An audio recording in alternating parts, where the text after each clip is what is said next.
फिर आपटे कहता है कि प्रार्थना सभा के अंदर मुस्लिम महिलाएं भी जाती हैं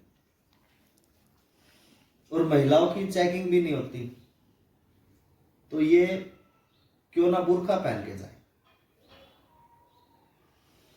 फिर हामी भरती है, तीनों दुकान पे जाते हैं, वहां से बुर्का खरीद के लाते हैं। लेकिन यहाँ पे एक प्रॉब्लम आ जाती है कि नथुराम गोडसे जो थे शरीर से अस्पुष्ट थे, दुकान के अंदर बुर्का पहन के नहीं दे सकते।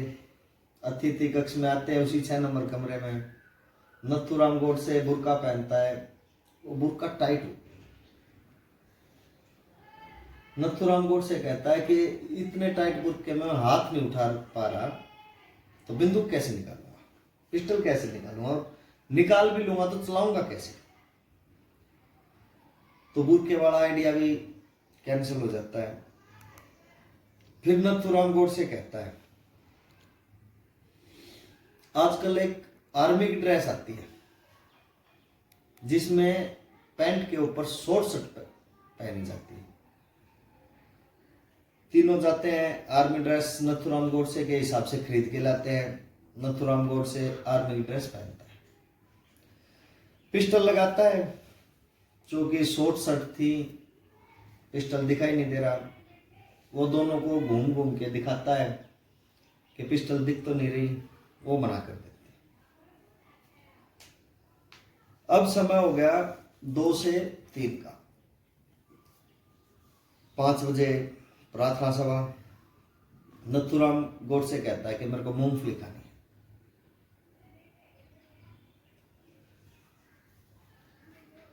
आपटे बाहर जाता है, मूंगफली मिलती नहीं है, वो बादाम ले आता है। नथुराम गोडसे कहता है मेरे को तो मूंगफली ही खानी है। आपटे फिर जाता है, बाहर से भाग के और दूर से कहीं से मूंगफली का लाते हैं। नथुराम गोडसे मूंगफली खाते हैं और वहां से बिरला हाउस के लिए टैक्सी पकड़ते हैं।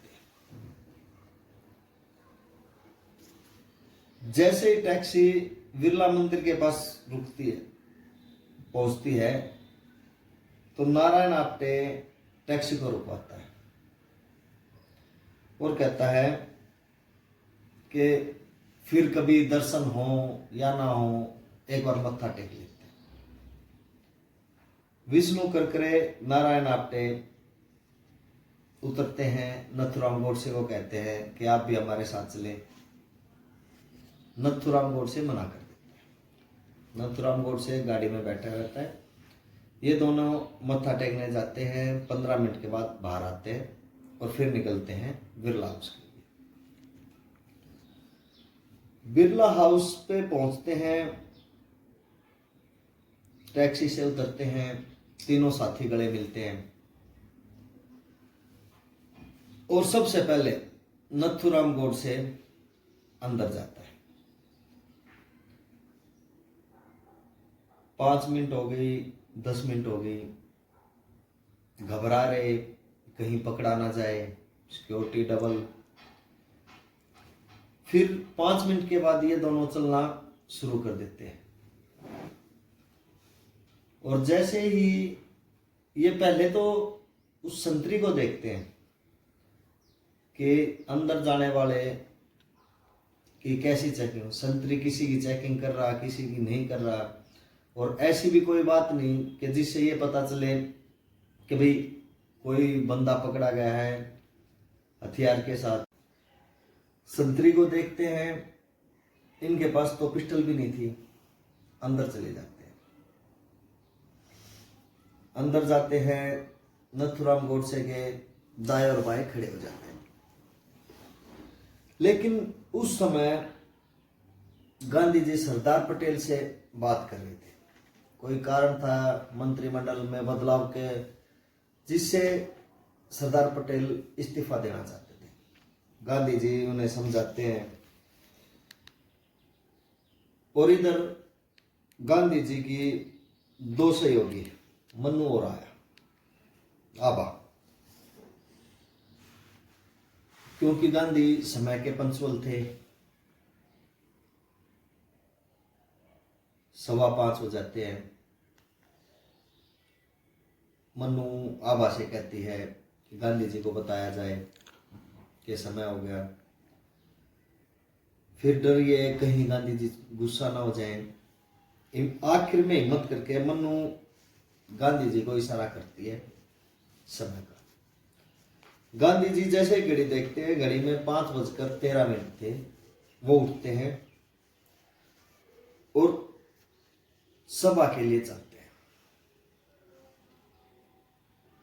और गांधी जी सरदार पटेल से एक बात कहते हैं उठने के बाद, मेरा भगवान मुझे बुला रहा है। ये कह के गांधी जी सभा की तरफ आते हैं। चूंकि समय 14 मिनट हो गए थे, पहले गांधी जी घूम के आते थे, लेकिन समय 14 मिनट ज्यादा हो गई थी, तो वह जो जनता थी उनके बीच से आते हैं। जैसे ही गांधी जी जनता के बीच से आते हैं तो गोडसे का और गांधी जी के बीच में 3 फीट की दूरी रह जाती है। गोडसे सोचते हैं कि अगर गांधी जी मंच पर चले गए तो 34 फीट का फासला होगा, शायद काम हो ना हो। तो गोडसे गांधी को यहीं पे मारने का प्रोग्राम करते हैं कि यहीं पे काम किया जाए। लेकिन उससे पहले गोडसे गांधी जी को उन सभी कार्यों के लिए धन्यवाद देना चाहते थे जो गांधी जी ने देश के लिए किया। तो गोडसे बंदूक पिस्टल निकालता है, दोनों हाथों के बीच में, जैसे किसी को राम राम करते हैं इस स्थिति में पिस्टल को बीच में लेता है। और जैसे गांधी जी उनके करीब आते हैं, वो उनके पैर छूना की तरफ झुकता है। मनु सोचती है कि ये और समय लगाएगा, तो वो मनु को धक्का दे देते हैं। जैसे ही गांधी जी के पैर छूते हैं, वो 3 राउंड फायर करते हैं पिस्टल से। तीनों गोली गांधी जी को लगती हैं। गांधी जी वहीं पे गिर जाते हैं। उसके बाद गांधी जी को हॉस्पिटल ले जाया जाता है। गांधी जी को मृत घोषित कर देते हैं। इधर नथुराम गोडसे को भीड़ पकड़ लेती है। सोचने वाली बात यह है, ना तो नथुराम गोडसे कहीं भागने का प्रयास करता है और ना ही जो गोली उसने चलाई 3, उसके अलावा कोई भी राउंड फायर करता है अपने बचाव। पकड़ा जाता है, मुकदमा शुरू होता है। मुकदमे में नाम आते हैं, 8 लोगों के खिलाफ मुकदमा दायर किया जाता है। नथुराम गोडसे, नारायण आप्टे, विष्णु करकरे, गोपाल गोडसे, मदन लाल, वीर सावरकर, डॉक्टर परचूरे और एक देवेंद्र भटगे का नौकर। इन 8 लोगों के खिलाफ मामला दर्ज हो जाता है। अब कत्ल हुआ है, कत्ल के पीछे कोई ना कोई मोटिव होता है। तो मोटिव ये था कि कहीं ना कहीं हिंदुस्तान के बंटवारे के लिए नथुराम गोडसे गांधी जी को जिम्मेवार ठहराते। और एक बात और कि गांधी जी बार बार ये ऐलान कर रहे थे कि पाकिस्तान से आए हुए हमारे भाइयों को, हमारे यहाँ पे जो मुसलमान थे उनको तो यहीं रुकने के कह रहे थे, और पाकिस्तान के जो हमारे हिंदू भाई थे उनको पाकिस्तान में ही रुकने के लिए कह रहे थे। तो ये तमाम बातें थी। इन बातों का जिक्र अगली वीडियो में करते हैं कि गांधी जी को नथुराम गोडसे ने क्यों मारा, उसके क्या तथ्य थे अदालत के अंदर। सभी की गिरफ्तारी होती है। फिर 10 फरवरी 1949 को लाल किले के अंदर एक अदालत बिठाई जाती है, पहली बार केस की सुनवाई होती है। इस सुनवाई के अंदर वीर सावरकर को सबूतों के अभाव में छोड़ दिया जाता है। अब बचे 7 लोग। नथुराम गोडसे और नारायण आप्टे को फांसी की सजा दी जाती है और 5 लोगों को उम्र कैद की सजा दी जाती है। जैसे ही मामला ऊपरी अदालत में पहुंचता है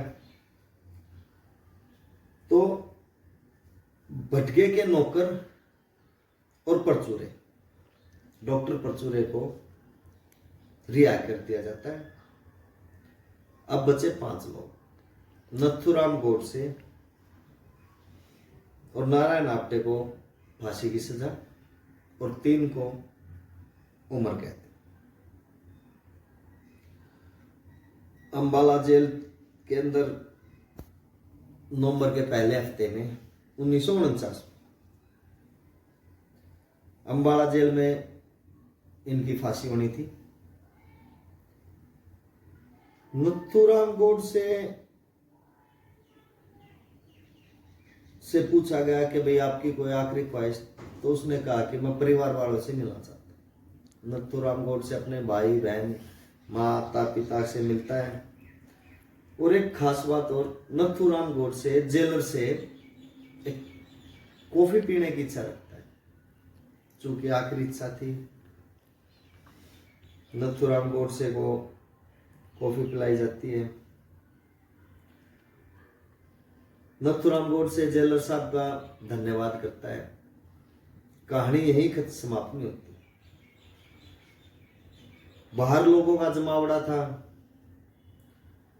तो जैसे ही फांसी होती है इन दोनों के शव को नदी के किनारे ले जाकर अंतिम संस्कार कर दिया जाता है।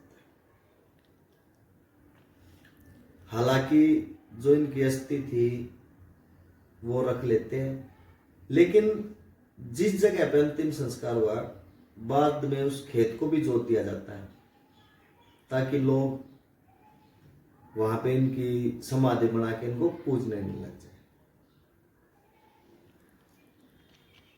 ये सारी घटना थी आजाद हिंदुस्तान में होने वाले सबसे बड़े कत्ल की। अब सवाल आता है, जैसा कि अपने चैनल का नाम है आखिर क्यों, तो क्या बंटवारा ही एक ऐसी वजह थी जो गांधी जी को ऐसी दर्दनाक मौत दी गई, या फिर कुछ और था? और नथुराम गोडसे ने इतना बड़ा कदम क्यों लिया, आखिर क्यों? क्या कोई और रास्ता नहीं था? तो ये सारी बातें अगले एपिसोड में पार्ट 2 में देखेंगे, जहां पे हम बताएंगे कि नथुराम गोडसे ने अदालत के अंदर क्या बयान दिया, आखिर क्यों उसने महात्मा गांधी देश के राष्ट्रपिता की हत्या की। तब तक के लिए अपना ख्याल रखें, अपने परिवार का ख्याल रखें, सतर्क रहें।